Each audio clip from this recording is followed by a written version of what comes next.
आज जो है हम लोग एक टॉपिक लेके आए हैं, है ना। Basically moment of inertia of hollow sphere, है ना। बेसिकली ये आप जानते हैं, ये डिस्ट्रीब्यूटेड मास सिस्टम है ना। इसका दो तरीका होता है, चाहे तो या फॉर्मूला याद कर ले या फिर इसको प्रॉपर तरीके से समझते हैं, ठीक है। तो बच्चों वी आर हैविंग स्फीयर जिसका जो है मास m है ना, और रेडियस कितना है बोलो r है, ठीक है बच्चों। तो बेसिकली आप जो है मोमेंट ऑफ इनर्शिया में क्या पढ़े हुए हैं कि मान लीजिए आपके पास ऐसा कोई एक्सिस है, इस एक्सिस से है ना r डिस्टेंस पर कोई मास अगर m है, ठीक है, तो उसका MOI कितना होता है, r = m² होता है, ठीक है बच्चों। और ये जब होता है जब आपके पास एक पॉइंट मास हो। लेकिन अभी जो ये मास है बेटा, ये क्या है आपका डिस्ट्रीब्यूटेड मास सिस्टम है। इसके लिए जो है हमें क्या करना होगा, इसको बहुत सारे इन्फिनिटली एंड स्मॉल टुकड़ों में बांटना पड़ेगा। इसका मास क्या होगा, डीएम होगा, जिसको हम लोग एलिमेंटल मास बोलते हैं, ओके बच्चों। आइए तो देखिए, इसको समझने के लिए जो है हमने डिस्कस करना है इस पे बेसिकली कि आपके पास जो ये स्फीयर है ना, तो आपको ये सोचना पड़ेगा कि जो हम लोग एलिमेंटल मास माने, डीएम जो माने, वो किस फॉर्मेट में होना चाहिए, ठीक है। तो उसके लिए बच्चों हमने क्या लिया, एक रिंग लिया, है ना। क्या लिया बेटा, एक रिंग लिया जो एंगल थीटा पर है, ओके। तो इस रिंग का जो है एक हम लोग अप्रोक्सीमेट डायग्राम इधर भी बनाए हुए हैं ना, जो आपको रिंग यहाँ दिख रहा होगा। आप इमेजिन कर सकते हैं कि जैसे स्फीयर को आप है ना मल्टीपल स्लाइसेस में कर सकते हैं। तो हर एक जो स्लाइस जो आपको दिखेगा बेसिकली वो एक रिंग फॉर्मेट में दिखेगा, ओके। तो वो थीटा एंगल पे क्या, डी थीटा थिकनेस का, है ना। क्या लिया, एक रिंग लिया। तो उस रिंग का जो है लीनियर थिकनेस कितना होगा बोलो, r × d थीटा हो जाएगा, है ना। आप जानते हैं कि r = क्या होता है, r × थीटा होता है। तो ये आपका क्या बोलो, रेडियस के बराबर है, और ये एंगल डी थीटा है, तो it is r d theta, okay बच्चों। So basically we are having this elemental ring, okay. Elemental mass ring के फॉर्मेट में बेसिकली इसका डीएम लिखना होगा। क्या लिखना होगा, डीएम, एलिमेंटल मास डीएम हो जाएगा। वो कितना होगा, सिग्मा इंटू इसका एरिया, दैट इज डीए। तो सिग्मा कितना होगा भाई, तो सिग्मा के लिए क्या करते हैं बच्चों, क्योंकि यहाँ क्या मास यहाँ पर सरफेस पे डिस्ट्रीब्यूटेड है, तो इसलिए क्या होगा मास अपॉन एरिया, तो m डिवाइड बाई 4πr² हो जाएगा। एंड इसका डीए कितना होगा बेटा, डी जानते हैं आप, ये सिलिंड्रिकल फॉर्मेट में है थोड़ा सा, है ना, अप्रोक्सीमेटली।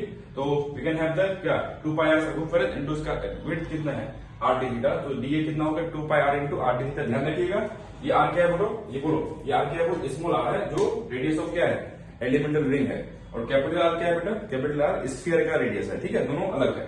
तो अगर हम देखेंगे ध्यान से, तो आप यहाँ पे देख सकते हैं कि जो है आपका जो रेडियस है किसका, रिंग का, वो कितना होगा देख पाएंगे। यहाँ पर हम लोग कंपोनेंट ले लेंगे, है ना। ये आपको क्या होगा, देखिए ये आपका रेडियस है, this r would be equal to क्या, r cos थीटा हो जाएगा, है ना। समझ पाए सभी बच्चे, क्या होगा बोलो, r cos थीटा हो जाएगा।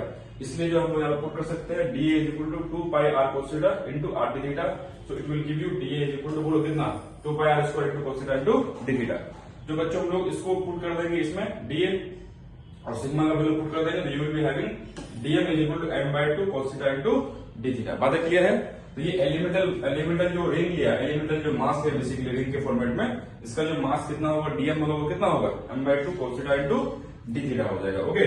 चलिए अब जो है अपने को पता है कि जो रिंग होता है, रिंग का MOI कितना होता है, एक्सिस के अबाउट, जो उसके जो ज्योमेट्रिकल एक्सिस है कितना होता है उसका अबाउट MOI, है ना, कितना होता है, mr² होता है, ठीक है। तो आपके पास जो एलिमेंटल मास है, जो आपका जो है बेसिकली जो हमने यहाँ पे जो रिंग माना हुआ था, है ना, ये जो रिंग माना हुआ है, इसके अबाउट इसका जो एक्सिस होगा, है ना, उसी के अबाउट हमें को MOI निकालना है। उसका जो MOI कितना होगा बोलो, क्योंकि स्मॉल मास लिए है, एलिमेंटल मास लिए है, तो क्या होगा बोलो, DI हो जाएगा। तो क्या होगा बोलो बच्चों, DI हो जाएगा। तो DI कितना होगा बोलो, इसका मास क्या, dm × r² हो जाएगा। समझ पाए आप, क्लियर है। तो बेसिकली जो है आपका कितना होगा बोलो, DI = dm × r²।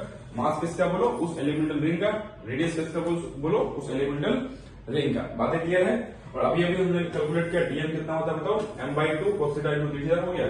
r कितना है बच्चों, अभी आपको बताया क्या हो गया बोलो, r cos थीटा का स्क्वायर हो जाएगा, ना, बेसिकली r² है। तो सो DI को सिंप्लीफाई करेंगे तो क्या होगा, DI = mr² × cos³ theta × d theta, okay बच्चों। चलिए अब जो है हमें चूंकि DI कैलकुलेट नहीं करना है ना, DI के हेल्प से हमें I कैलकुलेट करना है।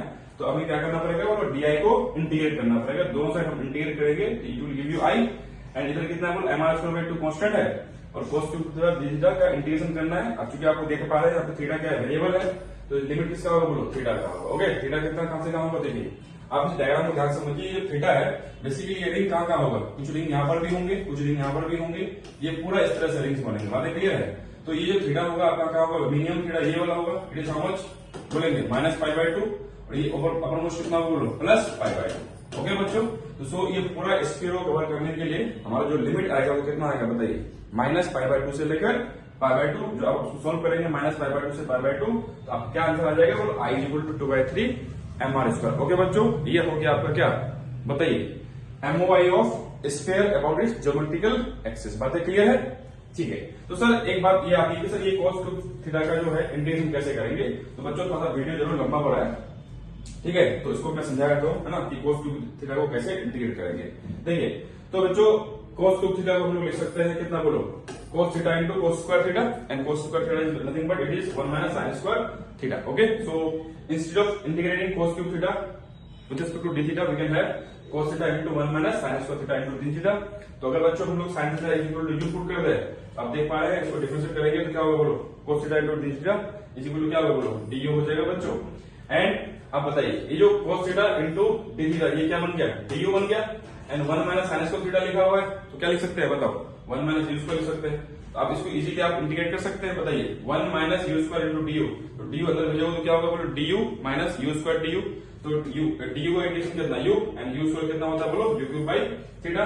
अब चूंकि u हमने माना हुआ है, क्वेश्चन में तो cos थीटा था ना, तो क्या करेंगे बताइए, तो u मतलब बेसिकली थीटा के फॉर्मेट में था, तो u के बदले में हम क्या माने हुए थे, sin थीटा, तो हम sin थीटा पुट कर देंगे जहां पर u है, it is sin theta minus sin cube theta. Okay बच्चों, सो हम लोग लिमिट लगा देंगे -π/2 से π/2, तो इट विल गिव यू 4/3। समझ पाया? तो हम लोग क्या करेंगे, यहाँ पर जो है देखिए ये आपका क्या है, बोलो mr²/2 है ना, इनको बोलो क्या आया, 4/3 आ गया। समझे मैं? चलो ये आपका 2 से कट गया, क्या बचा 2/3 mr² आ गया। हाँ, इस तरह से आपको क्या करना है, कैलकुलेशन करना है मोमेंट ऑफ इनर्शिया का। बातें क्लियर है? अगर आपको ये वीडियो अच्छा लगा हो तो लाइक करेंगे, है ना, शेयर करेंगे, है ना, ज्यादा से ज्यादा लोगों को शेयर करेंगे। ओके बच्चों, थैंक यू।